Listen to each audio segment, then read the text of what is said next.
publiqué un vídeo acerca de la importancia del potasio en el cáncer, en el desarrollo, en el inicio y en el desarrollo del cáncer. Aunque era un artículo bastante corto, me gustaría explicarlo un poco sucintamente aquí. Tenemos que entender que el comportamiento celular, una de las maneras como la célula regula su comportamiento biológico es mediante la diferente concentración de iones fuera y dentro de la célula. En concreto, el ion magnesio, escribí un par de artículos al respecto, lo que hace es una especie de árbitro que regula cómo el resto de iones, sobre todo calcio, sodio y potasio, se comportan. Y esa diferencia de concentración de iones dentro y fuera de la célula es la que determina, repito, cómo ésta se va a comportar metabólica bioquímicamente. Es uno de los factores que influyen en ello, por supuesto. Y una de las características de las células sanas es que hay un gradiente muy acusado de concentración dentro y fuera de la célula de dos iones fundamentales. Uno es el potasio, que suele estar dentro de la célula, es un ion, el 90% del potasio que tenemos es intracelular, el resto es extracelular, y el sodio, que generalmente ese gradiente está invertido, es decir, suele estar en un porcentaje muy alto fuera de la célula, y dentro de la célula el sodio está a unos niveles bajos. Pero observamos que en la célula tumoral ese gradiente de concentraciones de iones está invertido. Es decir, el potasio se libera al exterior, al entorno extracelular, mientras que interiormente hay una baja concentración de potasio, y con el sodio sucede lo contrario. La célula capta, de sodio.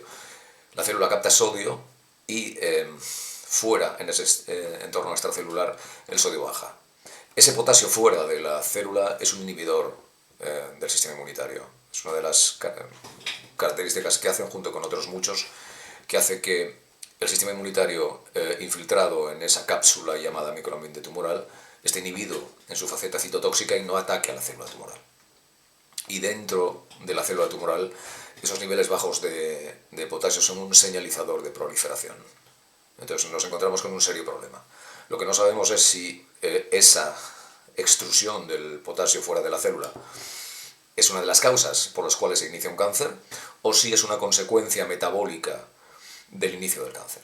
Pero sea como sea, es muy probable que conseguir extraer ese sodio dentro de la célula tumoral e introducir de nuevo potasio, utilizando unos canales iónicos de las membranas celulares, porque la membrana celular es una de las partes más importantes de la célula junto con la mitocondria, no es el núcleo lo más importante, el núcleo es reactivo meramente ante los sucesos que pasan, pero la membrana celular, que analizo profundísimamente en los libros, es algo muy importante. Y además, debido a la configuración de esa membrana celular, con una serie de ácidos grasos, de ceramidas, de otro tipo de lípidos, las regulaciones dietéticas pueden ser fáciles de conseguir que modulemos la composición de esa membrana celular. Y la composición de esa membrana celular implica cómo la célula se comporta al variar la manera como se produce ese intercambio de información entre dentro y fuera de la célula y con otras células. Repito, en los libros analizo profundamente la membrana celular, y en el libro que publique próximamente sobre la biofísica analizaré profundamente también esos cambios en los canales iónicos de las membranas celulares. En algunas fuentes se llama al cáncer como una canalopatía, es decir, una alteración profunda de los canales iónicos de esa membrana celular, y también es una alteración de la composición de la propia membrana celular, que es muy diferente. Aunque no estoy hablando en este vídeo de membranas celulares, sí que quiero decir que esa diferente composición de la membrana celular y esa alteración de los canales iónicos es lo que produce esa extrusión de los iones hacia afuera o hacia dentro de la célula, y que conduce a ese diferente comportamiento de la célula, que, repito, está modulada profundamente por esa diferencia de potencial. Es una diferencia de potencial químico, pero que influye en la diferencia de potencial eléctrico y en la diferencia de pH fuera y dentro. Esas características son típicas de toda célula tumoral y las diferencia claramente de las células sanas.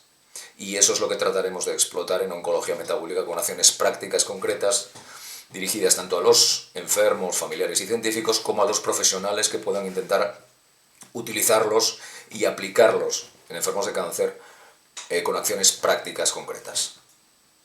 De momento lo que sí se puede hacer es mantener una ingesta adecuada de potasio y sobre todo atender a ese ratio sodio-potasio que últimamente es excesivo debido a que el empobrecimiento de los suelos, a la baja ingesta de potasio, a la enorme ingesta de sodio. Pero yo no estoy diciendo que no se salen las comidas. La sal no es el causante de la hipertensión y simplemente cuando tienes hipertensión que te quiten la sal no va a incidir en los problemas reales por los cuales uno tiene hipertensión, que la hipertensión suele estar relacionada con la hipoxia, pero las medidas destinadas a incrementar el ratio potasio-sodio, en vez de simplemente quitar el sodio, es decir, añadiendo potasio, son mucho más efectivas para controlar la hipertensión. Y en otros vídeos y en otros artículos publicados en Cáncer Integral, hablé de la relación que existe entre hipertensión e hipoxia. Esto es algo que descubrió, creo, Ernesto Prieto Gratacós y que a mí, una vez que lo escuché, me resonó profundamente. Y la relación que existe entre la hipoxia, el cáncer y la exacerbación del cáncer cuando hay zonas hipóxicas. Eso tiene que evitarse. Entonces, mantener una adecuada ingesta de potasio, pero también utilizar otras soluciones un poco más drásticas que, repito, analizaremos en oncología metabólica. Espero que este vídeo os haya servido y os mando un abrazo.